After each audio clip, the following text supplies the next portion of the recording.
इसी तरह से जैसे सुंदर साथ जी आए श्री जी महाराज के साथ में कि जुगल स्वरूप की जय जयकार शुरू हो गए। सब बैठे और बैठने के साथ में ही एक दंडी स्वामी जी थे सन्यास, उनसे रहा नहीं गया और उठ करके तुरंत उन्होंने प्रश्न कर दिया।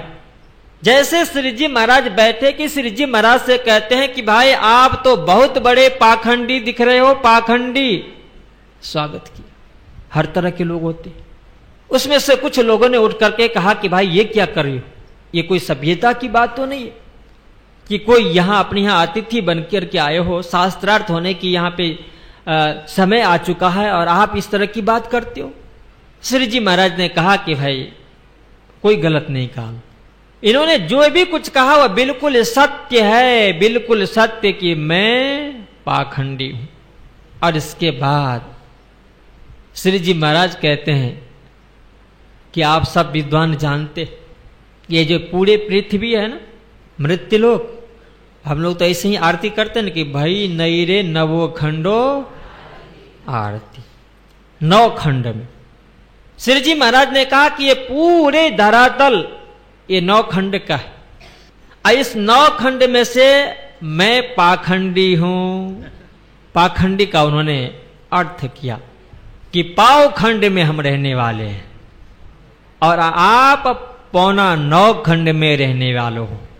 कभी कभी होता है कि जो व्यक्ति गाली समझ करके किसी को गाली देता हो ना, तो सामने वाले व्यक्ति उस गाली को किस दृष्टि से ले रहा है वो विशेषता है। आप साक्षात परब्रह्म परमात्मा श्री जी महाराज और उन्हें कोई अपशब्द भी कहे, वह शब्द और अपशब्द भी तो उन्हीं के द्वारा बनाया गया। वो चाहे तो इसलिए श्री जी ने कहा ना माने कि अनहोनी भी हक कर सकते हैं, कुछ भी कर सकते। ऐसे पाखंड के लिए उन्होंने कहा कि ये पूरे पृथ्वी जो 9 खंड है, उस 9 खंड में जो पाव खंड है, उस पाव खंड में ज्ञान है, भक्ति है, वैराग्य है, उपासना है, धर्म है, सत्य है। और ये चीज कहां है? ये हमारे परम धाम के, जिस पाव में है हम। और आप इस 9.25 में है जो असत्य है, जो अधर्म है, जो दुख है, ये सारा संसार जो छल प्रपंच, इस पूरे छल प्रपंच संसार के अंदर में आप सब फंसे हुए हो। और इसमें जो पाव खंड है, इस पाव खंड को आधार लेकर के, और हम उस दिव्य परम धाम के वासी हैं, उस अक्षरातीत धाम के वासी हैं। इसलिए आपने जो भी कुछ कहा स्वामी जी, दंडी स्वामी, बिल्कुल सत्य है। अब समझ, जिन्होंने अपमान का शब्द कहा था, वह अपमान श्री जी महाराज के लिए मान हुआ, और वह अपमान जो इनको दिया गया था वही अपमान उनको अपमान हो गया। इसलिए किसी कवि ने कहा कि जो ताको कांटा बुए ताही बुओ तू फूल, ये होता है जो अपने लिए कांटा बोता है, और उस कांटा को यदि हम फूल से जवाब देते हैं तो कवि ने आगे कहा कि वाको फूल के फूल तो के फूल के फूल है, वाको है त्रिशूल। यदि किसी ने कांटा आपके लिए बोया और फिर यदि आप उसके लिए फूल बोते हैं तो वह फूल उसके लिए नहीं, आपके लिए होता है। और जिसने आपके लिए कांटा बोया है, सही में वह कांटा उसके तरफ जाता है। जिसने पाखंडी कर करके अपमानित किया श्री जी महाराज को, उसी शब्द से श्री जी महाराज ने उनको लौटा दिया कि भाई हम तो पाव में है, 9 में नहीं है, हम तो पाखंड में है। पर उसमें जो 9.25 खंड है, उसमें असत्य है, जर है, दुख है, अधर्म है, उसमें आप सब मिले हो, रचे पचे हो। यह व्याख्या सुन करके ही सारी वहां पे लज्जित हो गए। इसके बाद गोविंद जी विद्वान थे और उनसे नहीं रहा गया, और उन्होंने उठ करके कहा कि भाई हमने सुना है आपकी चर्चा में भी कि जब आप कृष्ण की चर्चा करते हैं, कृष्ण की लीला को वर्णन करते हैं, तो उसमें आप 3 भाग कर देते हो, टुकड़े टुकड़े कर देते हो। ये हम लोगों को समझ में नहीं आता, ये क्या है भाई? हम लोग तो यही जानते हैं कि भाई वसुदेव देवकी के पुत्र हुए, नंद जसोदा जी के यहाँ पे गए, वहां पे आपने लीला की 11 वर्ष तक। फिर इसके बाद में रास लीला हुई, फिर इसके बाद में उन्होंने कंस का उद्धार किया, और इसके बाद फिर वही शक्ति द्वारका में जाकर के कौरव और पांडव को महाभारत के अंदर में पांडव को पक्ष लेकर के और सारे कौरव वंश को उन्होंने विनाश किया, ये हम जानते हैं। पर आप जो यह भेद कर रहे हो, ये भेद कहाँ के है, ये तो हमें कुछ समझ में नहीं आता। श्री जी महाराज ने कहा कि भाई आप बिल्कुल सत्य के, ये हमने भेद नहीं किया, बल्कि जो पुराण बनाने वाले हैं, धर्मशास्त्र बनाने वाले हैं, इन लोगों ने भेद की परंपरा शुरू की है, हमने कोई भेद नहीं किया। और श्री जी महाराज कहते हैं कि धर्मशास्त्र ने कहा कि गोकुले मथुरायांच द्वारावत्या मनोक्रमात् कृष्ण लीला त्रिधा पुक्ता तत्त भेदैरणेकधा। ये हमारा बनाया हुआ नहीं, धर्मशास्त्र। गोकुल में, मथुरा में और द्वारका में, ये 3 जगह है। और श्री जी महाराज फिर श्री कृष्ण की त्रिधा लीला को एक एक रहस्य को वहां पे स्पष्ट करके समझाते कि भाई देखो, भागवत में ये बात आती है, अन्य पुराण में भी बात आती है कि वसुदेव और देवकी ने अपने 3 जन्म में भगवान की पूजा पाठ और उपासना की थी। पूर्व में पहले उन्होंने तपस्या की, दोनों मिलकर के, और प्रभु से प्रार्थना की कि हे प्रभु, आप नहीं बल्कि आपके जैसे ही मुझे पुत्र चाहिए। भगवान विष्णु की उपासना। और कभी कभी भगवान भी भक्त के प्रार्थना को स्वीकार करने में भी परेशानी हो जाती है, उन्हें भक्त बांध देते भगवान। उन्होंने सीधे नहीं कहा कि आप मेरे यहां पुत्र रूप में आप आए या आप ही मुझे पुत्र चाहिए, बल्कि दोनों ने कहा कि आपके जैसे मुझे पुत्र चाहिए। भगवान विष्णु असमंजस में फंस गए कि भाई ये क्या हो गया, अब मैं अपने जैसे कहां से ला करके दूंगा इन्हें। और जो भक्त की इच्छा हो, भगवान खुश हो गए हो और अपने भक्त की इच्छा जैसे कही गई हो वैसे न पूरा कर पाते हैं ना, तो उसी के जैसे उनको 3 बार देना पड़ता है। भगवान विष्णु ने कहा कि 14 लोक ब्रह्मांड में मैं अपने जैसे कहां से ले आऊंगा, इसलिए मैं खुद आपके यहां, आपने 1 बार के लिए कहा और मैं खुद आपके यहां 3 बार आऊंगा। और आप भगवान वैकुंठाधिपति विष्णु भगवान 3 बार आपके यहां पे। श्री जी महाराज कहते हैं कि जिस समय में आप वसुदेव और देवकी बने, उस समय में भगवान विष्णु कृष्ण के नाम से इस जगत में अवतार धारण करते हैं, क्योंकि अवतार की परंपरा इस जगत में सिर्फ भगवान विष्णु की ही है और दूसरे कोई अवतार। इसलिए अपने यहां वाणी कहती है कि जिसे हम पूर्ण ब्रह्म परमात्मा कहते हैं, श्री कृष्ण कहते हैं अनादि अक्षरातीत, उनके लिए उन्होंने कहा कि कृष्ण नहीं अवतारी साधो, कृष्ण नहीं अवतार। और वाणी कहती है कि वसुदेव गोकुल ले चले ताई न कहिए, उसे अवतार मत कहना। विचार कर, अवतार का अर्थ होता है कि ऊपर से जो शक्ति नीचे अवतरित होती हो ना, ऊपर से नीचे आए, उसका नाम है अवतार। तो परम धाम कहां पे है? पूरब है, पश्चिम है, उत्तर है, दक्षिण है, आकाश पाताल कहां पे है? ऊपर तले अरस ना कहे, अरस कहे मोमिन, वो अलग बात है। हमारा और आपका दिल है, पर उस दिल को अरस बनाने वाले ऊपर से ही आते हैं। जो अक्षर से भी परे अक्षरातीत धाम, उस अक्षरातीत धाम से पूर्ण ब्रह्म परमात्मा श्रीराज जी महाराज का आवेश आया। मूल सूरत अक्षर की जेह जिन चाहिया देखो, प्रेम स्नेह सो सूरत धनी को ले आवेश, नंद घर कियो प्रवेश। पर कब? कि जो वसुदेव और देवकी ने प्रभु से प्रार्थना की थी और प्रभु 2 बार मनुष्य सद्रूपा के रूप में थे, तब आ गए थे, 52 के रूप में आ गए थे। और इसके बाद आप कृष्ण रूप में यहां पे आए। तो भगवान विष्णु ने जो वरदान दिया था कि मैं अपने जैसे नहीं दे सकता हूं, इसलिए मैं खुद आऊंगा और मैं 3 बार आऊंगा।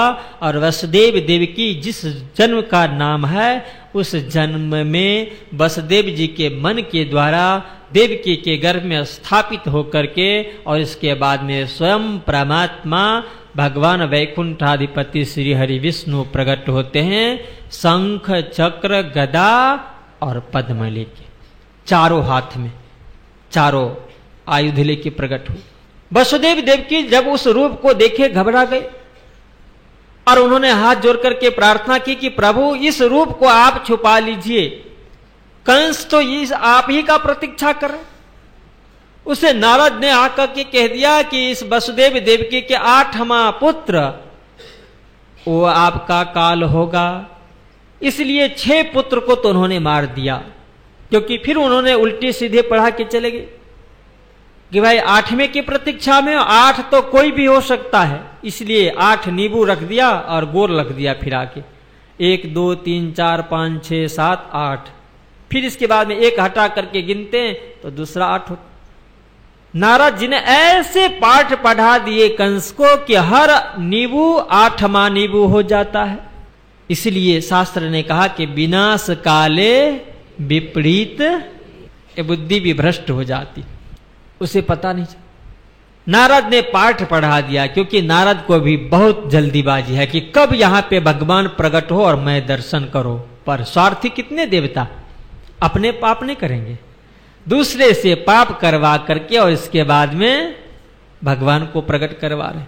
उन्होंने कहा कि अरे कंस, ये तो सारे के सारे 8वां है, पता नहीं कौन सा आपका काल बन जाएगा, इसलिए सबको स्वाहा करते जाओ। और 1 से लेकर के 6 पुत्र को मार दिए। भगवान विष्णु अपने अंश को जब भेजना शुरू किया, 7वें में भेजा बलदेव जी को, जो शंकरसन नाम के व्यूह आदि नारायण भगवान जो शयन कर रहे हैं जल में, उनको आज्ञा दी, वो आ गए 7वें गर्भ। और अपनी योगमया शक्ति से कहा भगवान ने कि भाई भगवती एक काम करना है आप, कि इस समय में मेरा ही अंश जो शंकरसन नाम के हैं वो बलदेव के रूप में देवकी के गर्भ में 7वें पुत्र के रूप में स्थापित है। और आपको ये काम करना है कि वह गर्भ जो वसुदेव जी के दूसरे पत्नी है एक रोहिणी, जो इस समय में नंद जी के यहां है, उनको आप ट्रांसफर कर दो। आज भी ट्रांसफर होता है, जमाने से हो रहा था। और योगमाया शक्ति आकर के देवकी के गर्भ में जो 7वां गर्भ है उस गर्भ को उन्होंने ट्रांसफर कर दिया, रोहिणी के गर्भ में स्थापित कर दी। भगवान ने कहा था कि देखो याद रखो मैं भी आने वाला हूं, तो जब आप ट्रांसफर करोगे तो मैं आ जाऊंगा देवकी के गर्भ में, और आप ऐसा करना जो नंद और जसोदा है उस जसोदा के गर्भ में आप जाकर के कन्या रूप से वहां पे उपस्थित हो जाना। अब यहां पे तीनों गर्भवती हो, देवकी के गर्भ में स्वयं 8वें पुत्र के रूप में भगवान विष्णु है, 7वें रोहिणी के गर्भ में, और स्वयं योगमाया नाम की शक्ति यशोदा जी के गर्भ में। और शास्त्र ने कहा कि उस योग माया के साथ साथ में जो वसुदेव नंद और यशोदा दोनों जो गोलोकी श्री कृष्ण की उपासना किया करते थे, तो गोलोकी श्री कृष्ण की शक्ति भी उस योग माया के पास में आकर के यशोदा जी के गर्भ में स्थापित हो गई। और फिर जब तीनों प्रकट होते हैं तो देवकी रोहिणी के गर्भ से तो बलदेव जी पहले प्रकट हो गए, उनका समय हो गया था। और यहां जिस रात्रि में भगवान विष्णु प्रकट होने वाले हैं उसी रात्रि में उसी समय में नंद जसोदा जी के यहां भी जसोदा माता के गर्भ से वो ट्विंस बालक आए, और उसे संस्कृत में कहा गया मिथुन। मिथुन का अर्थ कि वह ट्विंस नहीं कि जिसके अंदर में लड़का ही लड़का दो हो, और वह ट्विंस भी नहीं कि जिसके अंदर में लड़की ही लड़की दोनों हो। संस्कृत में उसे कहा गया कि मिथुनम, कि वह कि जिसमें एक लड़का और एक लड़की हो, ऐसे जो ट्विंस हो उसे जुड़वा को कहा जाता है संस्कृत में मिथुनम समाजायतः, कि वो ट्विंस जुड़वा बालक प्रकट हो। और यहां रात्रि के 12 बजे में भगवान विष्णु प्रकट हुई, ये बात होगी। अब देवकी कह रहे हैं कि 6 पुत्र तो हमारे मारे गए, 7वें देवकी को पता नहीं कि कहां गया, पर इतना पता है कि 7वां भी गर्भ मेरे अंदर में था और ये 8वां आया है। इसलिए देवकी और वसुदेव ने अब तय कर लिया कि यही 8वां गर्भ है और यही कंस का काल है और कंस इसी को इंतजार कर रहा है। इसलिए उन दोनों ने प्रार्थना की कि हे प्रभु, आप अपने इस स्वरूप को छुपाइए, मुझे रक्षा कीजिए और आप अपने आप को भी रक्षा कीजिए। भगवान विष्णु ने कहा कि भाई मैं किससे भयभीत हूं, सारे दुनिया मुझसे भयभीत है, मेरे काल से भयभीत है और मैं तो उस काल का भी काल हूं, फिर मैं क्यों डरूं, मैं किससे भयभीत हूं। इसलिए आप चिंता मत करो, आप घबराओ मत। और इनको तीनों जन्मों का इन्होंने इतिहास सुना दिया कि पहले जन्म में, दूसरे जन्म में और इस समय में आपका तीसरा बार पुत्र होकर के आया हूं, पर याद रखो कि अभी मेरी लीला नहीं होने वाली, अवतार मैं जरूर हूं। और ये हमारा इस बार इस कल्प में भगवान विष्णु का वह 22वां अवतार था, 2 अवतार तो अभी बाकी। उन्होंने कहा कि मुझे अभी अवतार की लीला नहीं करनी है, मैं तो यहां से जाने वाला हूं, आपको सांत्वना दे रहा हूं। और आप याद रखो कि मेरे जाने के बाद यहां पे तुरंत ही 2 हाथ वाले भगवान आएंगे, 2 भुजा वाले भगवान प्रकट होंगे और आप उसे टोकरी में उठा करके नंद जी के यहां जमुना पार पहुंचा देना। वसुदेव जी ने कहा कि प्रभु मैं कैसे जा सकता हूं, पैर में बेड़ी है, हाथ दोनों बंधा हुआ है, तो इस अवस्था में इस मध्य रात्रि में मैं कैसे जाऊं, बरसात का महीना है, जमुना जी में पानी की लहरें हैं, मैं कैसे जा सकता हूं। भगवान ने कहा कि इसके लिए आप कोई चिंता मत करना, यह हाथ और पैर की बेड़ी खुल जाएगी, जमुना रास्ता दे देंगे, जितने भी यहाँ पे प्रहरी हैं सारे के सारे सो जाएंगे, दरवाजे खुल जाएंगे, आप निकल जाओगे। पर याद रखना कि यहां से बालक को ले जाओ, वहां पे रख देना और वहां पे एक कन्या होगी, उस कन्या को आप ले आना यहां पे। वसुदेव जी ने कहा कि ठीक। और उसी समय में आप बैकुंठाधिपति श्री हरि वहां से अंतर ध्यान हो गए, बैकुंठ को पहुंच गए और तुरंत ही मूल सूरत अक्षर की जेह जिन चाहिए देखो प्रेम स्नेह, सो सूरत धनी को ले आवेश, नंद घर कियो प्रवेश, वहां पे प्रकट हो और उसे उठा करके वसुदेव जी ले गए नंद जी के यहां।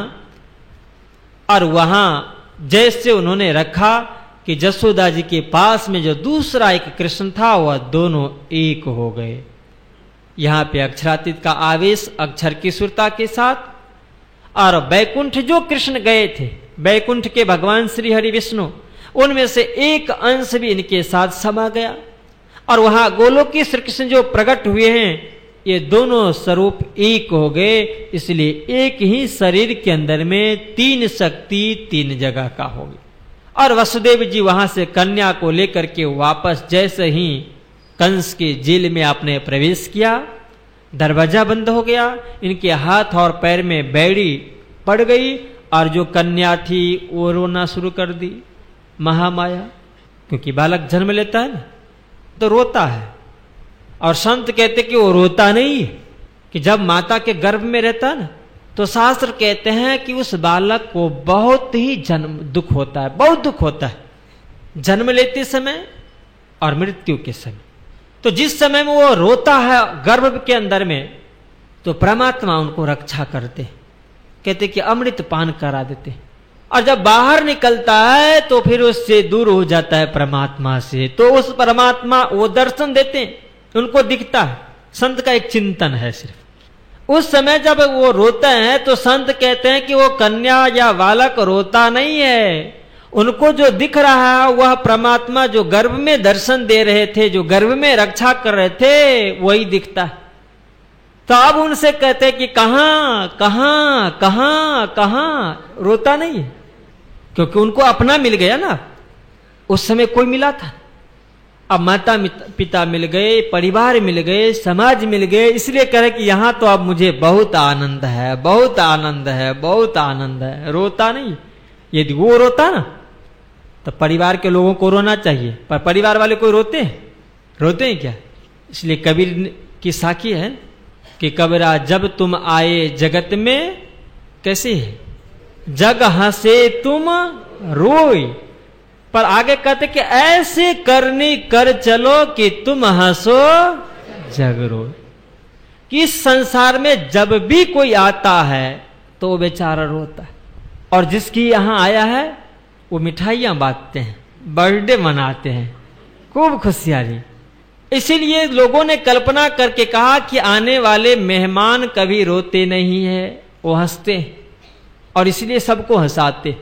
जैसे महामाया रोना शुरू कर दी कि प्रहरी जितने थे सब जग गए, और तुरंत उन्होंने समाचार दिया कि हे राजन, कंस के दरबार में जा कि जिस 8वें बालक के आप प्रतीक्षा में हो, 8वां बालक प्रकट हो गया, आओ आओ।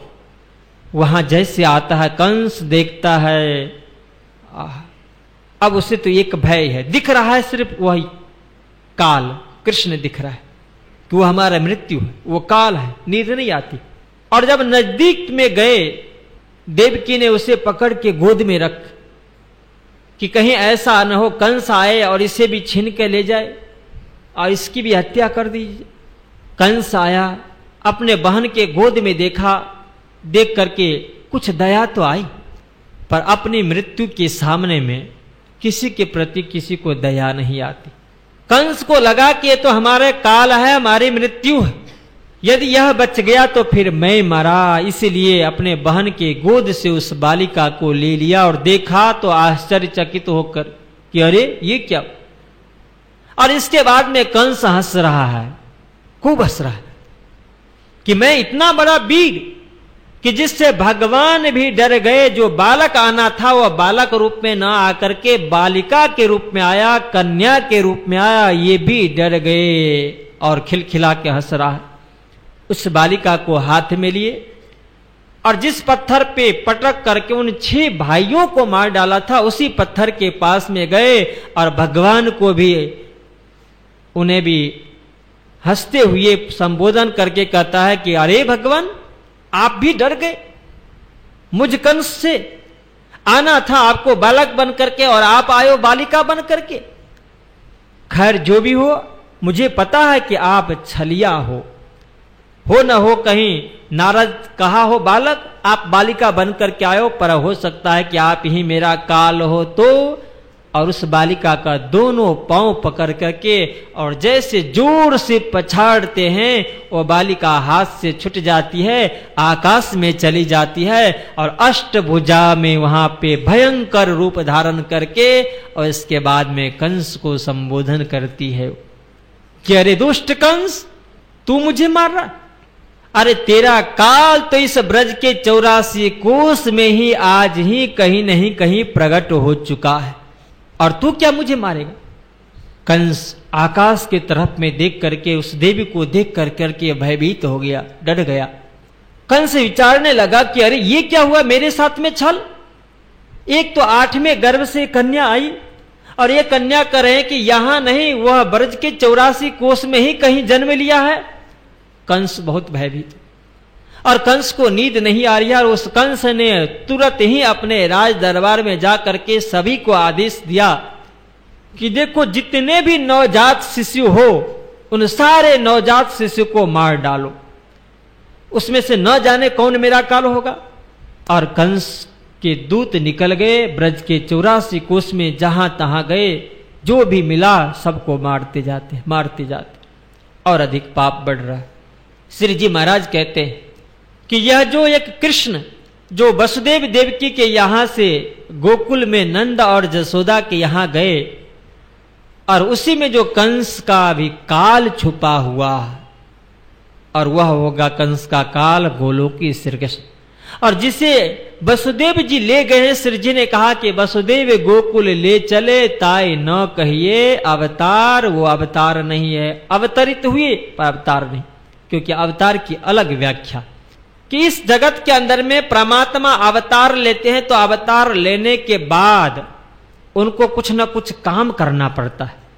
जैसे धर्मशास्त्र ने कहा कि अवतार आकर के यहां पे क्या करेंगे, तो गीता कहते हैं कि अवतार यदि आएंगे तो अवतार इसलिए होते कि जब पृथ्वी के ऊपर में अधर्म बहुत बढ़ जाता है, साधु संतों को, साधकों को, भक्त जनों को, सज्जन पुरुष को जब दुख मिलता है, तो ऐसे दुर्जन को नाश करने के लिए, धर्म की रक्षा करने के लिए प्रभु अवतार लेते हैं। और फिर प्रभु को कुछ न कुछ करना पड़ता है, कभी तीर धनुष उठाना पड़ता है, तो कभी धनुष बाण लेकर के, तो कभी त्रिशूल लेकर के, तो कभी कोई हथियार लेकर के, कुछ न कुछ लेकर के, और दुष्टों को दलन करना होता है। पर जो अक्षरातीत परमात्मा आए तो उन्हें भी कुछ करना पड़ेगा ना। उन्हें क्या करना होगा? उन्हें सिर्फ आनंद ही देना होगा, उनको मुक्ति देनी होगी, सिर्फ प्रेम ही बांटना होगा, और प्रेम तो हर को चाहिए। इस समय जो गए हैं, तो महावती प्राणनाथ जी कह रहे हैं कि जो शक्ति अभी आई है, इस शक्ति की काम तो अभी लीला करनी है, पर अवतार की लीला इनकी अभी यहां पे नहीं है। अवतार किस रूप में लेंगे? ये पूर्ण ब्रह्म परमात्मा बुध और कल्कि के रूप में लेंगे। इसलिए उस शक्ति के लिए उन्होंने कहा कि वसुदेव गोकुल ले चले ताई न कहिए अवतार, क्योंकि यह 24वां अवतार है, और 24वां अवतार अक्षरातीत परमात्मा श्री कृष्ण की नहीं बल्कि भगवान विष्णु की। और इसलिए अवतार की लीला 11 वर्ष 52 दिन तक वहां पे तीनों कृष्ण की लीला हुई। कभी जब पुतना को उद्धार करना हुआ तो वैकुंठ श्री कृष्ण किए, अघासुर बघासुर राक्षसों को उद्धार करना हुआ तो गोलोकी श्री कृष्ण किए, और जब गोपियों के साथ में रमन करना होता था, मक्खन चुराना होता था, चीर हरण करना होता था, तो उस समय अक्षरातीत परमात्मा श्री कृष्ण लीला किया करते थे। बोलो श्री कृष्ण कन्हैया। श्री जी महाराज ने कहा कि देखो भाई, ये प्रणामी का सिद्धांत हमारा सिद्धांत नहीं है, धर्मशास्त्र का। उन्होंने कहा कि आपको पता है कि वह जो पूतना मासी, वह पूतना मासी बलि राजा की पुत्री रत्नमाला थी, और जिस समय में भगवान विष्णु का 52 अवतार हुआ था, उस समय में इस पूतना मासी ने भगवान से प्रार्थना की थी कि इतना सुंदर बालक, इतनी छोटी अवस्था, यदि परमात्मा मुझे दे तो मैं इसे स्तनपान करवाऊंगी। परमात्मा ने कहा 52 स्वरूप ने कि ठीक है, आपकी इच्छा पूरी होगी, अभी मैं करूंगा तो सारा पोल पट्टी खुल जाएगा, मुझे भिक्षा भी नहीं मिलेगा। भिक्षा लेने आए थे। पर जब राजा बलि से उन्होंने भिक्षा ली, संकल्प किया, और भिक्षा लेकर के उन्होंने कहा कि भाई मुझे सिर्फ 3 ही कदम भूमि चाहिए। राजा बलि ने कहा कि एक तो भीख मांगा और 3 कदम भूमि मुझ जैसा चक्रवर्ती सम्राट से। पर राजा बलि के गुरु जी थे ना शुक्राचार्य जी महाराज, उनको पता चल गया कि ये सिर्फ देखने में ही 52 है, पर ये तीनों लोक के मालिक है। भगवान विष्णु तुम्हारे पास में छल करने के लिए आया, इसलिए शिष्य वत्स तुम सावधान हो जाओ, नहीं तो तुम्हारा सत्यानाश हो जाएगा। राजा बलि ने कहा कि जो भी कुछ, मरना कौन होता कि जिसका कोई नाम और निशान नहीं होता है, और जो इतिहास में जिसका नाम अमर हो गया तो सही में वो कभी मरता नहीं है, वो तो अमर का अमर हो गया। राजा बलि ने कहा कि मैं तो इतिहास में अमर हो जाऊंगा, कि राजा बलि के दरबार में बैकुंठ से भगवान भी आकर के भीख मांगा, भिक्षा मांगा, इसलिए मैं मरूंगा नहीं, मेरा नाश नहीं बल्कि मेरा तो भाग्य होगा उदय, मैं तो इतिहास में नाम अपना कमा लूंगा। शुक्राचार्य ने देखा कि ये मानने वाला नहीं। जब बाबर ने हाथ में जल रखवा करके कुश के साथ में संकल्प करवाते हैं, तो संकल्प के समय में ऐसे जल डाला जाता है, और पहले के जमाने में जो लोटा हुआ करता था ना, उसमें एक टोटी होता था लंबा सा। शुक्राचार्य जी ने देखा कि यदि जल से संकल्प कर लिया तो फिर देना ही पड़ेगा, इसलिए जल के टोटी में मक्खी बन करके बैठ गए। अब जैसे भगवान जल ऐसे करते हैं, संकल्प के लिए जल निकलता ही नहीं। भगवान बाबर ने देखा कि अरे इसमें कौन आ गया, ध्यान से जब देखते हैं तो लगा कि अरे ये तो दैत्यों के गुरु शुक्राचार्य जी, राजा बलि के गुरु जी इसमें आ गए, और उन्होंने उनके हाथ से जो कुश था उस कुश को तोड़ करके और उनको फिर वो जो टोटी था धीरे से डाल दिए उसमें, और जोर से जैसे ऐसे हिलाए तो उसी समय में शुक्राचार्य जी महाराज का एक आंख ही सोहा हो गया। बोलो श्री कृष्ण कन्हैया लाल की, एक आंख चला गया। शुक्राचार्य जी ने कहा कि ओ ये क्या हो गया, मैं रक्षा करने के लिए आया था, मुझे ही आने। इसके बाद पानी गिरा, राजा बलि ने संकल्प किया, और संकल्प करने के बाद कहा कि चलो 3 कदम भूमि लो, और भगवान जो 52 थे उन्होंने अपना विशाल रूप, विराट रूप धारण किया, और राजा बलि देख करके घबरा गए। कहा कि सिर्फ 3 ही चाहिए। एक पाताल में रख लिए, मृत्युलोक पे रख, और तीसरा रखने के लिए जब नहीं मिला तो फिर राजा बलि अपना मस्तक रख देते हैं और भगवान उनको भेज देते हैं अतल बितल सुतल लोक में भेज दी। और भगवान वहां पे भेजने के बाद में कहते हैं कि राजा बलि तुम धन्य हो, तुमने अपने धर्म की रक्षा की, मैं बहुत खुश हूं, इसलिए आप मुझसे भी कुछ वरदान मांगो। बलि ने कहा कि मुझे यही वरदान चाहिए कि जब तक मैं इस लोक में रहूं तो ब्रह्मा विष्णु महेश तीनों हमारे दरवाजे पे वॉचमैन का काम करें। बोलो श्री कृष्ण कन्हैया लाल की। और तीनों ड्यूटी लगा ली, 4-4 महीने की ड्यूटी होती। और यह कर्म जो राजा बलि की कन्या रत्नमाला ने देखा कि मेरे पिता के साथ में इतना छोटा सा नन्हा सा बालक यह कर्म किया, फिर उसके अंदर में भाव परिवर्तन हुआ और उसने कहा कि यदि ऐसा बालक दिया, ऐसे चरित्र करने वाले, तो सही में मैं उसे स्तन के साथ में विष लगा करके विषपान करके मार दूंगी। भगवान ने कहा कि कोई चिंता नहीं, ये भी इच्छा पूरी हुई।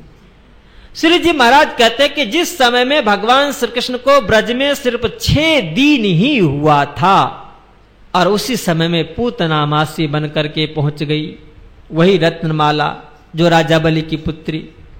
किससे उन्होंने वरदान मांगा था? भगवान विष्णु से, न कि गोलोकी श्री कृष्ण से, न कि परमात्मा अक्षरातीत से। उन्होंने किससे वरदान मांगा था? बैकुंठ के भगवान विष्णु से।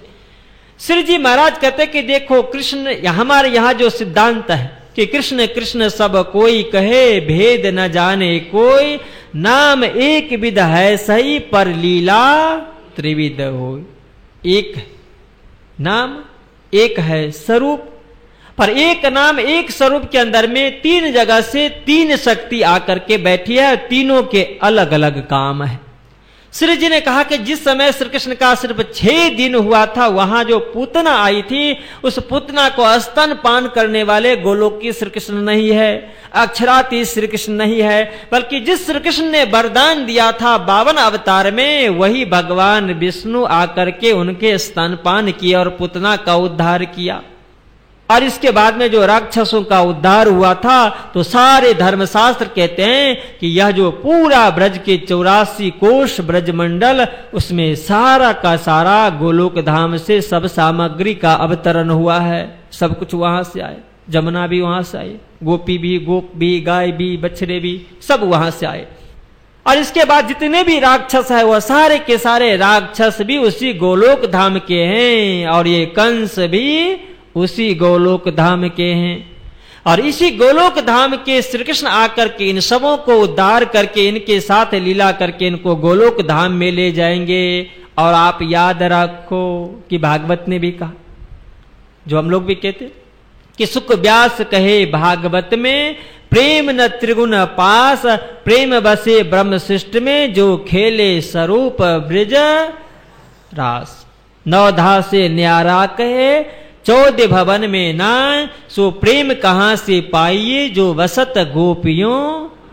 तो जिस गोपियों के अंदर में प्रेम था, जिस गोपियों के साथ में उस परमात्मा का रास हुआ, रमन हुआ, वह गोपी उस अक्षरातीत धाम के हैं। उनके साथ में जो वस्त्र हरण की लीला हुई, माखन चोर की लीला हुई, और भी बहुत सारी जो लीलाएं हुई, उस लीला को आनंद देने वाले वह अक्षरातीत धाम के परमात्मा श्री कृष्ण हैं। और इस तरह से 11 वर्ष तक उस ब्रज मंडल के अंदर में एक कृष्ण नाम, एक स्वरूप, जिसके अंदर में 3 शक्ति, और तीनों शक्ति अपने अलग अलग वहां पे लीला किए, कार्य किए, जिसमें से 2 अवतार नहीं है।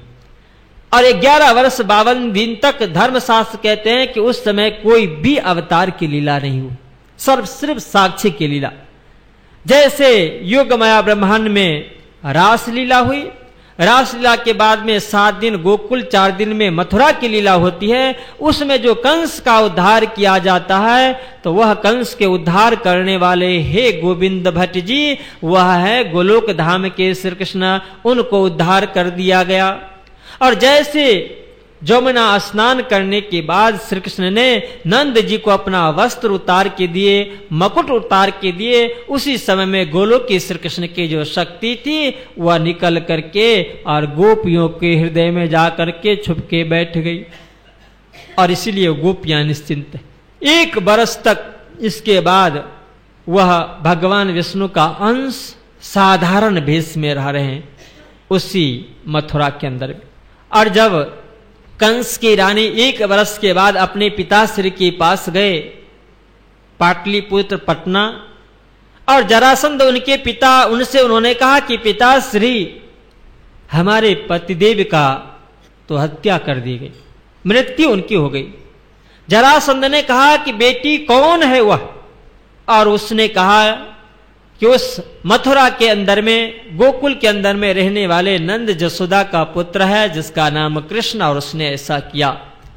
और इसके बाद में 17 बार अपने 18,000 अक्षोहिणी सेना को लेकर के जरासंध ने चढ़ाई किया, और 18वें बार भगवान श्री कृष्ण जैसे पहली बार उन्होंने आक्रमण किया तो इतने सैनिकों को देख करके जो भगवान कृष्ण थे वो घबरा गए, बलदेव जी भी घबरा गए कि अरे भाई ये क्या, मैं कैसे इनके साथ में युद्ध कर सकता।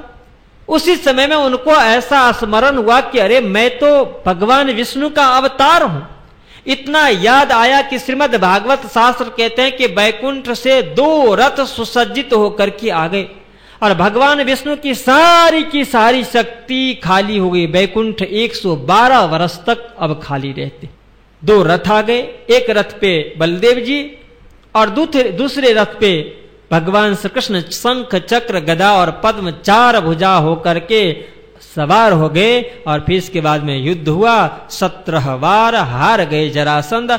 18वें बार जब काल यमन को लेके आते हैं तो भगवान वहां से रण छोड़ करके भग जाते हैं, रणछोड़ बन जाते हैं, और इसके बाद आ जाते हैं द्वारकापुरी में। और द्वारकापुरी में आकर के 112 वर्ष तक आप वहां पे रह करके बहुत सी लीलाएं किया करते हैं। श्री जी महाराज ने कहा कि जिस समय आप कृष्ण बन करके आए हैं द्वारकापुरी में, तो कहो उस समय में ब्रज के अंदर में राधिका थी कि नहीं? गोविंद जी ने कहा कि बिल्कुल ठीक। और जिस समय कृष्ण यहाँ पे द्वारिका में है उस समय में वहां पे रुक्मणी जी है कि नहीं है? वो भी है। फिर श्री जी ने कहा कि अब आप बतलाओ कि राधा कृष्ण की बात होती है और कृष्ण के लीला में यदि भेद न हो तो जब राधा वहां पे है तो कृष्ण जब यहाँ पे द्वारका में है तो राधा को तो कृष्ण के साथ में रहना चाहिए। पर जब राधा के यहाँ पे कृष्ण के साथ में राधा नहीं बल्कि कृष्ण के साथ में लक्ष्मी का अवतार रुक्मणी है, और लक्ष्मी बैकुंठ में रहती है, राधा गोलोक में रहती है, श्यामा उस राधिका का जो मूल स्वरूप है वह दिव्य परम धाम में रहती है। इसीलिए श्री जी महाराज ने कहा कि गोकुले मथुरा यांचा द्वारावत्या मनुक्रमात् कृष्ण लीला त्रिधा प्रोक्ता तत्त भेदई रणे कथा। कि हे गोविंद भट्ट जी, कृष्ण के नाम एक है, स्वरूप एक है, पर लीला भेद से उसमें 3 शक्ति विद्यमान है। एक में प्रधान अक्षरातीत की शक्ति गोकुल में लीला की, दूसरे में प्रधान मथुरा में लीला की, और तीसरे बैकुंठ के भगवान विष्णु की शक्ति द्वारका में लीला की। इस तरह से श्री जी महाराज ने जब यहाँ पे गोविंद भट्ट को समझाए, गोविंद भट्ट की आंखें खुल गई। इस तरह से श्री जी लाल जी महाराज कहते हैं कि वहां पे एक नहीं ऐसे कितने बार आकर के शास्त्रार्थ हुआ, और उसमें जब सब हार गए तो इसके बाद धीरे धीरे सारे पंडित आपके शरणागत वहां पे होते जाते हैं। स्वामी श्री लाल दास जी महाराज कहते हैं कि मोहनदास अमीन के नित चर्चा हुई जोर, तहां दज्जाले देख के करने लगा शोर, तब वहां से उठ के आए सैयदपुरे में, तहां शिवजी भाई हती सेवा भली भांत हुई इनसे, पहले ये जो साथ था शिवजी राम जी नाम, तिनको समझाए के भेजे बिहारी जी के ठाम। इस तरह से सूरत का क्योंकि 17 महीने तक आप श्री जी महाराज यहाँ पे थे, और एक नहीं बहुत सी ऐसी घटना हुई जो आपको कल भी सुनाया जाएगा। इस तरह की शास्त्रार्थ की परंपरा चालू का चालू है। कुछ नए विद्वान आते हैं, कुछ जाते हैं, आते हैं जाते हैं। इसी बीच में आप श्री जी महाराज ने विचार किया कि कुछ समय यहां पे हो गया है, सारे सुंदर साथ भी यहां पे हो गए, जागनी भी हो रही है, तो जो जगते जाते हैं तो ऐसे सुंदर साथ जी को आप जामनगर श्री बिहारी जी महाराज के पास में भेजा करते। स्वामी श्री लालदास जी ने कहा कि कुछ समय के बाद में आप श्री जी महाराज ने शिवजी भाई और राम जी को जामनगर दर्शन करने के लिए भेजा कि जाओ श्री बिहारी जी महाराज नौतनपुरी में है, नौतनपुरी धाम का दर्शन करना, सदगुरु को चरण स्पर्श करना, उनसे आशीर्वाद लेना। दूसरे वितरककार ने कहा कि दो ही नहीं बल्कि दूसरे और दो गए, जिनका नाम मुरार और मकुंद जी है। ये सब के सब सुंदर साथ जो गए तो श्री बिहारी जी महाराज के चरणों में प्रणाम किए, और जब प्रणाम करते हैं तो आप लोग भी कुछ ना कुछ रखते हैं ना, इसलिए अधिक अधिक रखा कीजिए। बोलो श्री कृष्ण कन्हैया। बिहारी जी महाराज के चरणों में जाकर के शिवजी भाई ने, मुरार ने, मकुंद ने पैसा रखा, प्रणाम किया। पर सुंदर साथ हर तरह के होते। राम जी भाई कुछ निर्धन थे, गरीब थे। श्री जी महाराज ने आपको पत्र लिख करके दिया था और आप बिहारी जी महाराज के चरणों में रख करके प्रणाम किया, पर सबसे पहले क्योंकि माया ही सौंप दिया ना उनको। अब यहाँ पे जो ये सुंदर साथ पहुंचे हैं, श्री बिहारी जी महाराज के चरणों में आपने प्रणाम किया, और राम जी भाई सिर्फ श्री जी महाराज के दिया गया पत्र को रख करके प्रणाम करते हैं। और इसके बाद बिहारी जी महाराज क्या कहते हैं, स्वामी श्री लालदास जी महाराज अपने बीतक में लिखते कि जब श्री जी महाराज सूरत में सुंदर साजी को जागृत कर सदगुरु के चरण में जामनगर नौतनपुरी धाम भेजा, तो श्री शिवजी भाई, राम जी भाई, मोरार जी और मुकुंद जी पहुंचे। लालदास जी दो सुंदर साजी का नाम लेके कहते हैं कि इन भांत समझाए के भेजे भाई शिवजी को, फेर पाती लिख दई राम जी को, सो भी चले इन काम मो। शिवजी पाती दई मिले जाय के लगे कदम, 5 मोहर खर्च करी उन दिल निर्मल करी आत्म। ये 4 गए थे, लालदास जी महाराज के मतानुसार 2 गए। शिवजी भाई को भी आपने पत्र लिख करके दिया था, और जब पीछे से राम जी गए तो इनको भी श्री जी ने पत्र लिख के दिया था। लालदास जी महाराज कहते कि शिवजी भाई पैसे वाले थे, नगर सेठ, और उस समय 5 मोहर का कीमत था। मोहर मतलब एक कागज का पैसा नहीं, चांदी के हुआ करता था, सोना का भी था होगा, और चांदी का होगा तो समझना कि 5-10 कम नोट होगा, सोने का होगा तो अधिक है। अब जो भी दिए होंगे, लालदास जी कहते कि शिवजी पाती दे मिले जाय के लगे कदम, 5 मोहर खर्च करी उन निर्मल करी आत्म। 5 मोहर रख करके आपने श्री बिहारी जी महाराज को प्रणाम किया, और उनकी आत्मा पवित्र हो गई, धाम में आ गई, सुंदर साथ के जमात में आ गई। दूसरे के लिए लालदास जी लिखते हैं, राम जी पाती ले गया उनको न दिया आपने, पाती ना लई तिनकी साथ में न किया बैठने। ये दोनों की बात कि राम जी पत्र लिख के गए, पर शिवजी भाई की तरह उन्होंने 5 मोहर रख करके प्रणाम नहीं किया था, नहीं तो कहां से करे, सिर्फ पत्र दिया हाथ में। लालदास जी कहते हैं कि रोई धोई बिनती करी और 3 किए उपवास, दया न करी किनने तब टूटी तिनकी आस, उन पाती फेर दई कही अपनी बीतक, श्री जी तब दिलगिर भये दिल में भई सत। अब बेचारे प्रणाम किए, प्रणाम नहीं लिया गया, पत्र दिए, पत्र नहीं लिया गया। राम जी को हुआ कि हो सकता है गरीब हूं इसलिए, तो गरीब का एक ही सहारा कि बार बार विनती हो, प्रार्थना हो। जैसे अन्य सुंदर साथ ने किया था, इसी तरह से राम जी भी उसी दरवाजे पे बैठ करके 3 दिन तक आपने उपवास की। कितना कठोर होगा, मुझे लग रहा है कि एक बार पत्थर से भी ऐसे निवेदन कोई करे तो पिघल जाएगा। पर बिहारी जी महाराज किस आत्मा पे आकर के बैठे, रतनबाई की वासना बहुत मजबूत। पर बिहारी जी महाराज के अंदर में किसी तरह का फर्क नहीं पड़ा।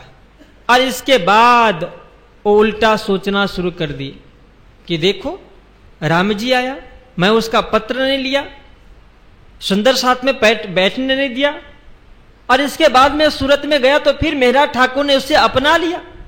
क्योंकि जिससे बिहारी जी महाराज स्वीकार न करे, इसका मतलब था कि वो सुंदर साथ में नहीं है, सुंदर साथ में उसका कोई स्थान नहीं मिलना चाहिए।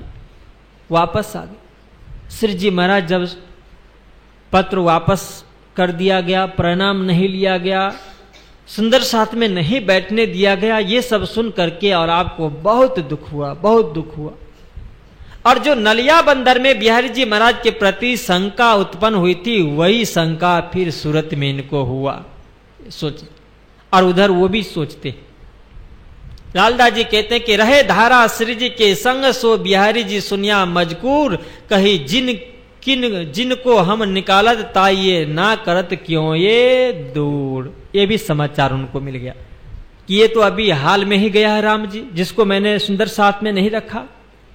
और इतना ही नहीं, ये भी समाचार उनको मिल गया कि वहां पे उनके साथ में तो धारा अपने परिवार के साथ में रह रहा है। और ये सुनना ही था बिहारी जी महाराज को कि बहुत दुख हुआ। लालदास जी कहते इन बात की उनके दिल में रहे शक, मेरा हुक्म न मानत ये आप कहा वे बुजुर्ग। और इसको फिर अपनी पुरानी बात याद आ गई। बिहारी जी ने कहा कि ये क्या हो रहा है, दूसरे तो ठीक है मैं निकालता हूं, बाहर निकल जाता है, पर जिसको मैं निकालता हूं उसे मेहराज ठाकुर रख लेता है, ये मेरा हुक्म नहीं मान रहा। इसलिए लालदास जी कहते कि मेरा हुक्म ना मानत ये आप कहा वे बुजुर्ग, ये नहीं मानता है, अपने आप को बड़ा कहलाता है, हमसे भी बड़ा हो गया, गादीपति में मुझसे बड़ा ये। अब बिहारी जी महाराज को दिल में कुछ कुछ होने लगा कि अब क्या करें। लालदास जी कहते कि फिर उन्होंने सोचा कि राम जी को हम काटिया, तिन को राख्या साथ में, ये भली न करी इन्होंने दुख पाया इन बात से। तब श्री जी साहेब जी ने सुनी बिहारी जी पायो बड़ो दुख, मैं काढ़ो ताई ये रखे, इन हम सो फेरिया मुख। और ये समाचार जो बिहारी जी महाराज ने विचार किया, और इसके बाद में समाचार पहुंच गया श्री जी महाराज के पास कि बिहारी जी महाराज इस बात से बहुत ही दुखी है कि राम जी को इन्होंने अब्बी का भी निकाल दिया, सुंदर साथ में नहीं आने दिया, उसको आपने रख लिया। धारे को इन्होंने सुंदर साथ से निकाला, उनको आपने रखा। और ऐसे बिहारी जी महाराज के द्वारा बहुत से निकाले गए सुंदर साथ जिनको आप रखे हो, और इस बात से वो बेहद नाराज है, बहुत दुखी है। ये समाचार जब श्री जी महाराज को मिला तो श्री जी महाराज विचार करके आप कहते हैं कि तब श्री जी साहेब जी ने कहिया, जो कोई लूला पांगला साथ, इंद्रावती न छोड़े तिनको पहुंचावे पकड़। अब अपने मन की बात आप बिहारी जी के पास भेजवा देते कि हे बिहारी जी महाराज, आप ये समझ लें कि तब श्री जी ने यो कहिया कि जो कोई लूला पांगला साथ, लूला पांगला से मतलब जिसका हाथ में कुछ हो गया हो ना, उसको लूले कहते, पांव में कुछ हो गया तो उनको पंगले कहते। तो इसका मतलब ये नहीं कि जो हाथ पांव बिना का सुंदर साथ हो उनको नहीं छोड़ते, यह तात्पर्य नहीं। श्री जी महाराज ने अपने मन के भाव व्यक्त किया बिहारी जी के पास, बिहारी जी के लेटर में, पत्र में, उनके पास में उन्होंने समाचार भिजवा कि इंद्रावती वह आत्मा है कि जिसे श्री देवीचंद जी महाराज ने एक जिम्मेदारी सौंपी है। और अन्य वितरकार ने इनके लिए लिखा कि जो होई पंगु बिना पग जौन सही, पुनि मूक सुलोचन जाई नहीं, फिर कुष्टिये दुख दरिद्र तहां, अति मूर्ख सुमूढ़ कुजाति जहां। पर कहते हैं कि होई साथ ये नाम सुभेश धरे, कछु प्रीत हृदय देव चंद्र धरे, गही के धर बाह सुताही करो, करते कर भिन्न कभी न करो। आपने कहा कि हम तो धन श्री देवीचंद जी महाराज के शिष्य हैं, और आप ही ने कहा था नलिया बंदर में कि गुरु का वचन शिष्य मानता है बल्कि पुत्र, उन्होंने कह दिया था ना, बहुत बढ़िया उदाहरण दिया था उन्होंने कि यदि पुत्र को कोई स्वार्थ हो अपने पिता से और स्वार्थ की बात कोई हो तो वही मानते हैं, अन्यथा कोई भी पुत्र अपने पिता की आज्ञा नहीं मानते कोई? अरे बिहारी जी नहीं मानते हैं। इसीलिए आज्ञा की जो बात करते हो तो धनेश्वरदेव चंद जी महाराज को शिष्य आप हैं और आप उनकी आज्ञा मानो। इसलिए आपने सुना होगा कि शिष्य जितने होते हैं ना, शायद 5% ही शिष्य होंगे कि जो गुरु की बात नहीं मानते हों, न तो 95% शिष्य गुरु की आज्ञा को पालन करते। और यदि उनके गुरु के भी पुत्र हो तो पुत्र तो 5% भी मुश्किल से मानते होंगे। श्री जी महाराज ने कहा कि आप ही ने कहा था और मैं उनका शिष्य हूं, इसलिए गुरु की आज्ञा सिरोधारी करना मेरा कर्तव्य है। और गुरु ने आज्ञा दी है कि सारे सुंदर साज को जगा करके परमधाम ले जाने के लिए। इसीलिए लालदास जी महाराज ने श्री जी महाराज के दिल की बात, उनका जो भाव व्यक्त करते हैं कि तब श्री जी महाराज ने यूं कहिया कि लूला पांगला साथ, कि कोई बुद्धि से हीन हो, कोई पैसे से निर्धन हो, कोई शक्ति से कम हो, कोई यश कीर्ति से कम हो, तो ऐसे किसी भी तरह से सुंदर साज के अंदर में यदि हीनता हो तो ऐसे किसी भी सुंदर साज को हम छोड़ने वाले नहीं। तब श्री जी ने यूं कहिया कि जो कोई लूला पांगला साथ इंद्रावती न छोड़े पहुंचावे पकड़, कि असहाय से असहाय व्यक्ति भी, या चाहे वो किसी भी तरह से असहाय क्यों न हो, हाथ से हो, पैर से हो, बुद्धि से हो, विवेक से हो, ज्ञान से हो, यश प्रतिष्ठा से हो, पैसे से हो, पर ऐसे दुर्बल सुंदर साजी को इंद्रावती छोड़ेगा।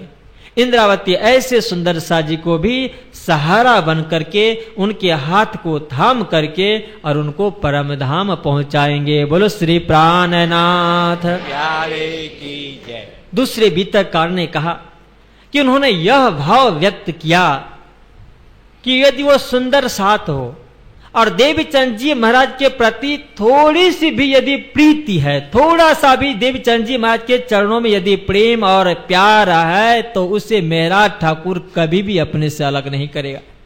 और ये तो सारे के सारे धन श्री देवीचंद जी महाराज के प्रति समर्पित होने वाले सुंदर साथ, तो ऐसे सुंदर साजी को मैं कहां छोड़ सकता हूं कि जिस धारा के ऊपर में राज्य की कृपा 2-2 बार आवेश आते हो, जो ब्रजरास धाम को दर्शन करके वर्णन करके सुंदर साज को सुनाते हो, ऐसे सुंदर साज को हम क्या कहेंगे? लूले कहेंगे, बंगले कहेंगे?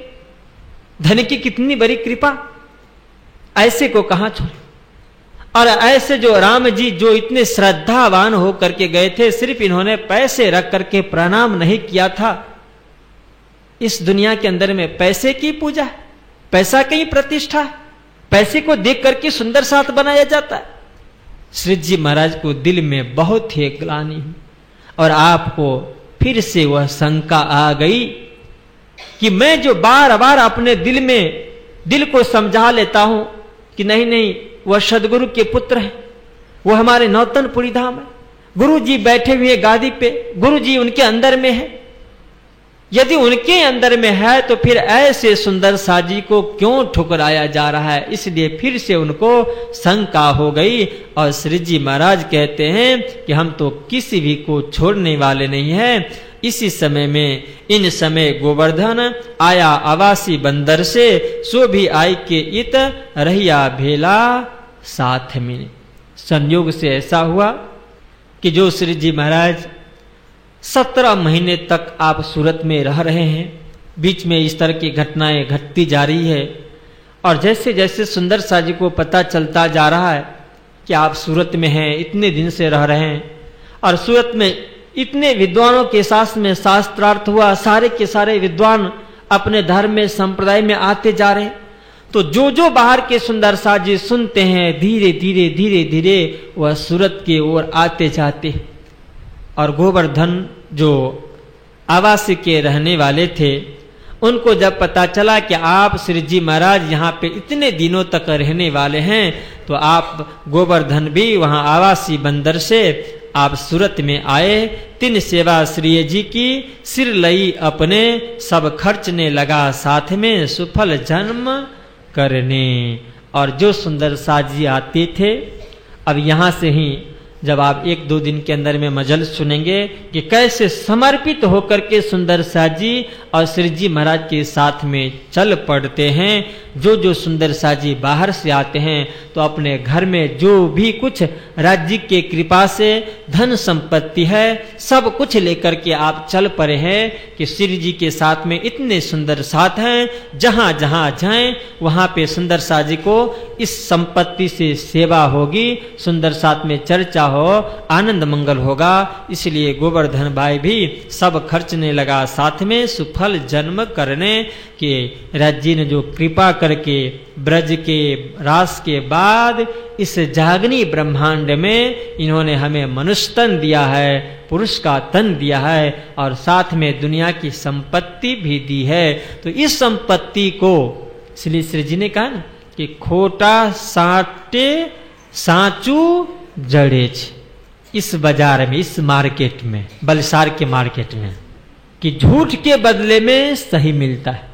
जब इस आत्मा शरीर को छोड़ के आत्मा निकलती तो देखा है, सुना है किसी ने या देखा है कि संपत्ति यहां से जाते हो साथ में? इसका मतलब ये मत समझना है कि मैं महाराज जी को सब दे दूं, ये मैं नहीं कह रहा हूं। पर एक बात कि सारे के सारे लोगों को पता है कि कोई भी संपत्ति इस आत्मा के साथ में नहीं जाती, कुछ भी नहीं। धर्मशास्त्र ने कहा कि 1 पैसे रत्ती भर कुछ भी नहीं जाएगा, सिर्फ परोपकार के सिवाय, सेवा के सिवाय, धर्म के सिवाय कुछ भी अपने साथ में नहीं जाता। गोवर्धन जी जब जागृत हो गए हैं, उनको पता चल गया है, इसीलिए उन्होंने कहा कि खोटा साटे साचू जड़े छे, कि यह जो झूठ है कि जो अपने पूरी जिंदगी भर हम कमाते हैं मेहनत करके, सब कुछ करके, इसलिए श्री जी ने कहा कि अपने ही अपनी छाया सो आप विगूती बल खोई चली हार। सारा समय प्रातः काल सो को उठो, जब से सूरज देखिए लेत अंधेरी घेर। सूर्य उदय हुआ, जैसे सूर्य की किरण फैलती जाती है ना, ऐसे क्या होता है पता है?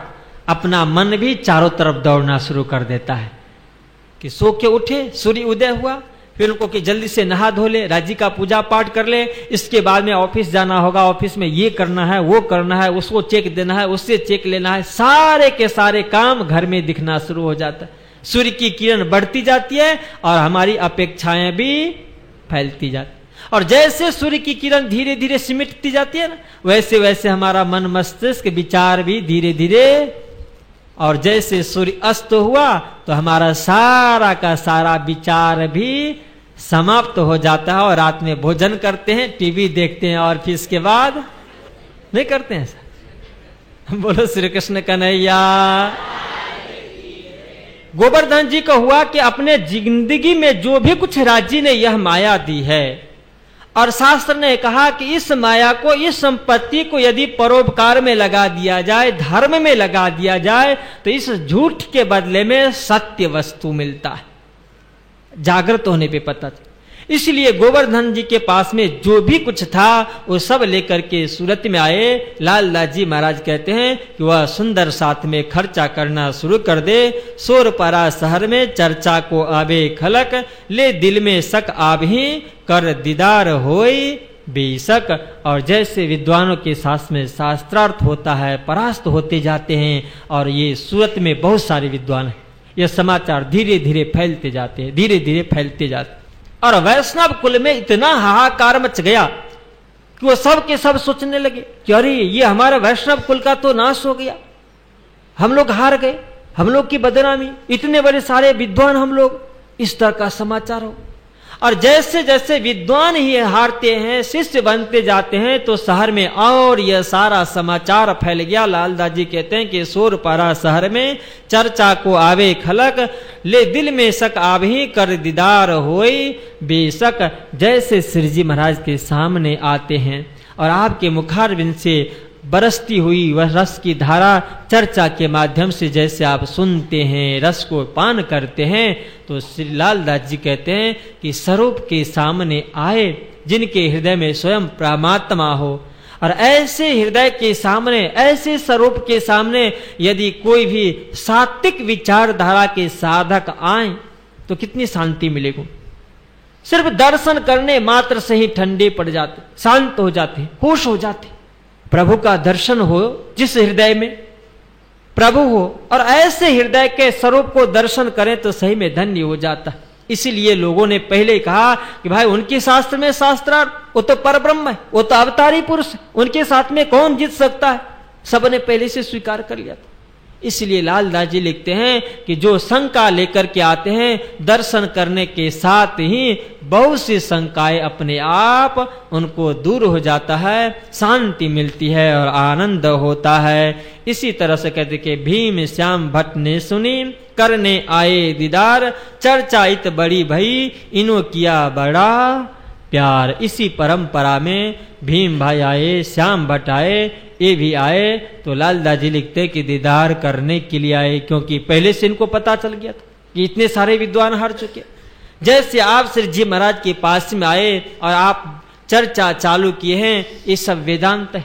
और जैसे श्री जी महाराज को पता चला कि ये कोई भागवत का है तो भागवत से बात करते, गीता को लेकर आए हैं गीता की बात करते, कबीर की बात लेकर के आए तो कबीर की बात करते, नानक की बात लेकर के हैं तो नानक की बात करते। और जब यहां पे पता चला कि एक से एक मूर्धन्य विद्वान वेदांती है, कि जो वेदांत को मानने वाले यही मानते हैं, जिससे अपनी परंपरा है ना वैसे उन लोग, तो जब ये दोनों आए तो लालदास जी लिखते कि ये दोनों वेदांती थे। और वेदांत का यह एक लक्ष्य है कि सर्वम खलमिदम ब्रह्म, की इस जगत के अंदर में जितने भी है 84 लाख योनि, सब में ब्रह्म ही ब्रह्म व्यापक है, ब्रह्म ही ब्रह्म व्यापक। श्री जी महाराज को जब पता चला कि वेदांती आए हैं तो ब्रह्म की आपने व्याख्या की, वेदांत को समझाया और कैसे सर्वघट परमात्मा व्यापक है समझाया। श्री जी महाराज की आवाज को, प्रवचन को सुन करके सब दंग रह गए कि यदि इसके अंदर में ब्रह्म हो, तो जैसे श्री जी ने कहा कि यदि ये ब्रह्म है, हर प्राणी ब्रह्म है, तो ब्रह्म तो सत्य के स्वरूप है, ब्रह्म तो सुख के स्वरूप है, आनंद के स्वरूप है। पर जब इसके अंदर में ब्रह्म है तो फिर लोगों को दुख क्यों होता है, लोग निर्धन क्यों है, लोग रोते क्यों हैं, दुखी क्यों है। और इसके बाद आपने चर्चा की कि इसमें ब्रह्म नहीं बल्कि ब्रह्म की सत्ता सर्वत्र व्यापक है, सिर्फ ब्रह्म की प्रतिभास मात्र है, ब्रह्म नहीं। और इसके बाद जब उन्होंने सोचा कि ये पिंड क्या है, ये ब्रह्मांड क्या है, ब्रह्म की सत्ता कैसे व्यापक है, और इस सत्यारूपी जो जीव है उस जीव से शिव रूपी जो ब्रह्म है उसको कैसे प्राप्त किया जाएगा, कैसे निर्गुण ब्रह्म यहाँ पे सर्वत्र व्यापक है, और उपासना के माध्यम से वही कैसे सगुण साकार होकर के और भक्त के साधक के हृदय में आकर के और उनके हृदय से बाहर कैसे प्रकट होते हैं, ये सारी बात जब आपने वहां समझाया तो इन दोनों के भी आंखें खुली। चर्चाइत बड़ी भई, इनो किया बड़ा प्यार, इन प्यार के बांधे करने आवे दीदार, पाया रस चर्चा का हम समझे परवर दिगार। इन दोनों ने कहा कि ओ आज तक जिंदगी बीत गई, अपने गुरु के पास में वेदांत सुनते सुनते सुनते थक गया, पर जो आनंद जो रस इस चर्चा के अंदर में है, जो अनुभूति इस चर्चा के अंदर में है, आज तक जिंदगी में आत्मा को कभी एहसास नहीं हुआ था। और यहाँ पे तृप्ति है, आत्मा में अनुभूति है आनंद की। इसलिए ये कहते हैं कि उन्होंने एक पख पाया रस चर्चा का हम समझे परवर दिगार। उन लोगों ने कहा कि ये साक्षात ब्रह्म स्वरूप है, ब्रह्म है, प्रगट ब्रह्म है, इनके मुखारविंद में तो रस ही रस है, हृदय में परमात्मा का स्वरूप ही विराजमान है। उन्होंने एक पख वेदांत का, तीन गुरु सन्यासी शंभो नाथ, ताय वस्तुगत दूसरा नहीं, इन चर्चा लगे साथ। इनके जो गुरुजी थे सन्यासी थे जो वेदांत को मानते, और ये शंभुनाथ गुरु जी के पास में रह करके शिक्षा दीक्षा आपने ग्रहण किया था, उन्हीं से आपने दीक्षा ली थी, उन्हीं के पास में सेवा हुआ किया करते थे। पर जब श्री जी महाराज की चर्चा आपने सुनी तो इनको लगा कि उसमें तो कुछ भी नहीं है, तो बिल्कुल खाली है, खाली। जो खोज करे आत्म की, ताए दिल में न होई विचार, तब आत्म देखी, जब सब आत्म देखी, यही करे करार। ए लगे चर्चा समझने, इत सर्वदेशी चर्चा होय, ताय सुन के अचरज अचरज पावत है सब कोई। स्वामी श्री लाल दास जी महाराज कहते हैं कि इस तरह से श्याम भट्ट और भीम भट्ट खूब प्रेम से आप श्री जी महाराज के पास आकर के चर्चा सुनते हैं और खूब आनंद होता है। आपको ऐसा एहसास होता है कि मैं तो सोच रहा था कि शायद वेदांत ही जानते हो, पर इनके पास में तो वेदांत की भी चर्चा है, इनके पास में तो भागवत की भी है, इनके पास में तो गीता की भी है, इनके पास में तो उपनिषद भी है, इनके पास में तो वेद भी है, सर्वगुण संपन्न है और सर्वदेशी चर्चा यहाँ पे हो रही है। और ऐसी चर्चा सुन करके और आप गदगद हो गए। स्वामी श्री लाल दास जी कहते कि वेदांत की चर्चा वह तो जानत सब, ये चर्चा तीन ऊपर और कोई नहीं। मतलब कहते कि मैं तो वेदांती हूं, पर ये तो वेदांत से भी ऊपर की बात किए जा रहे हैं, ऊपर की बात जहां पे मुझे भी गम नहीं है, मुझे भी पहचान नहीं है। इसलिए उन्होंने कहा कि सुन के श्याम भट्ट ने करने लगा विचार, भीम भाई को कहा तुम हो जो खबरदार। फिर इसके बाद में जो श्याम भट्ट थे उन्होंने कहा कि भाई मुझे तो ऐसा लगा वेदांत, पर यहां तो सर्वगुण संपन्न सारी की सारी चर्चाएं हुआ करती है इनके मुखारविंद से, और ये देखो ये कहां वेदांत की बात कर रहे कि जो वेदांत सर्वघट मानता है कि सर्वत्र व्यापक है, पर उस सर्वव्यापक से भी परे की बात करके और ब्रह्म में ब्रह्म की सत्ता कैसे जाकर के समाविष्ट हो जाती है, ये सारी चर्चा यहाँ पे हो रही है। इसलिए आप श्याम भट्ट ने भीम से कहा कि भाई भीम आप तो मुझसे अधिक विद्वान हो, आपकी बुद्धि में अधिक पहचान है, इसलिए इनकी चर्चा सुनो, देखो कहाँ तक इनका पहुंच है। और दोनों चर्चा सुन करके खूब आनंदित हो रहे हैं। वेदांत की खोज के इनों से छिपे नहीं सुकन, तीन ऊपर बतावत ये कौन राह रोशन। क्योंकि वेदांत कहाँ तक गया? निर्गुण ब्रह्म तक, निराकार तक।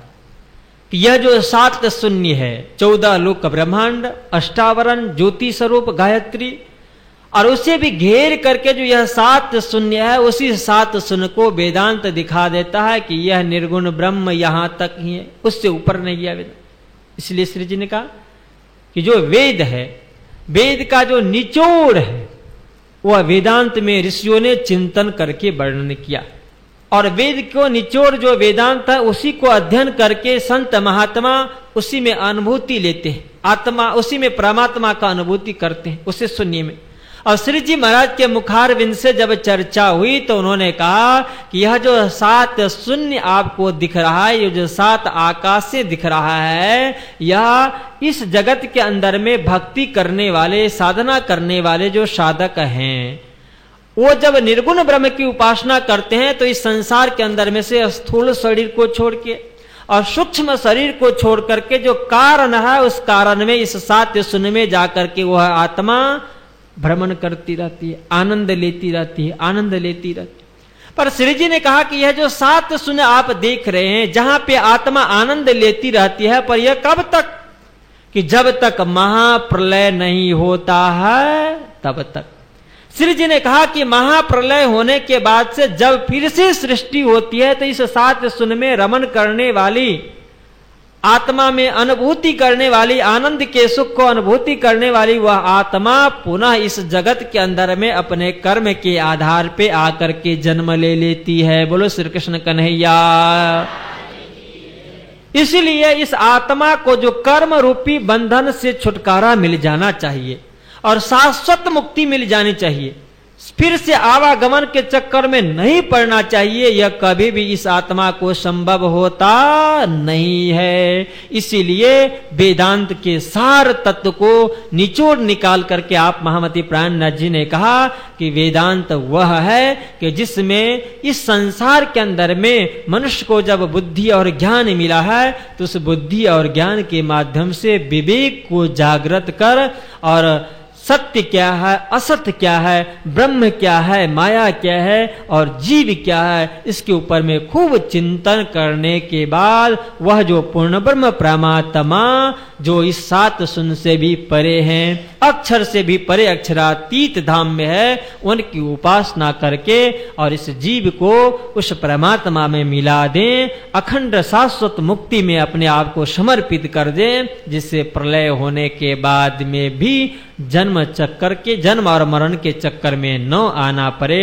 जब आपने वेदांत के माध्यम से समझाया तो ये दोनों के दोनों छक पड़ गए। और आप इसके बाद वो कहते हैं, यह विचार करते भीम की खुली नजर, ए तो अक्षर पार की नजरों आई फजर। इसके बाद में भीम भाई को चर्चा के माध्यम से दृष्टि खुली और फिर उनको लगा कि अरे हमने तो सुन रखा है कि वेदांत के अंदर में अक्षर पुरुष का वर्णन आता है, और जो अक्षर पुरुष का वर्णन आता है, जिस अक्षर को हम समझते हैं नारायण, जिस अक्षर को हम दिखाते हैं सात सुन के अंदर में, वह अक्षर तो इस निर्गुण निराकार नारायण से सात सुन से परे अक्षर ब्रह्म है और उससे परे इनकी बात है। जब आपने सुना आप आश्चर्यचकित हुए और फिर आपको ऐसा लगा कि इससे और यदि कुछ अधिक लाभ मिले तो हमारी आत्मा भी धन्य हो जाएगी। ऐसा विचार करके और चर्चा के लिए ललचा ही रहे थे कि फिर उस दिन की चर्चा समाप्त हुई और दूसरे दिन के लिए श्री जी महाराज ने श्याम भट्ट और भीम भट्ट को कहा कि आप आए, पधारें, क्षर पुरुष क्या है, अक्षरातीत क्या है, वेदांत किसको ब्रह्म कह करके संबोधन किया है और उस वेदांत के आधार पे ब्रह्म को लक्ष्य बना करके अपने को कहाँ जाना है, ये सारी चर्चा श्री जी महाराज ने उनसे कहा कि अगले दिन सुनाएंगे। राज श्यामा राज श्यामा राज श्यामा कहिए, राज श्यामा राज श्यामा राज श्यामा कहिए, जेहि विद राखे धनी तेहि विद रहिए, जेहि विद राखे धनी तेहि विद रहिए। राज श्यामा राज श्यामा राज श्यामा